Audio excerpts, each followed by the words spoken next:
எப்படியும் தகப்பனுக்கு கொஞ்சம் மனசு பாரமாக தான் இருக்கும் இல்லையா? எனக்கு அருமையான தேவனுடைய பிள்ளையே, ஆனாலும் மனைவியுடைய பலவந்தத்தின் நிமித்தம்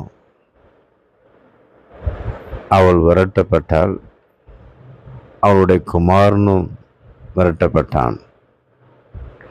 எனக்கு அருமையான தேவனுடைய பிள்ளையே, வீட்டை விட்டு சென்று சில நாட்கள் கழித்த பிறகு ஆபிரகாம் கொடுத்த தண்ணீரும் ரொட்டியும் காலி ஆயிடுச்சு.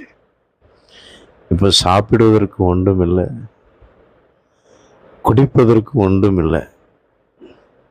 என்ன செய்வது?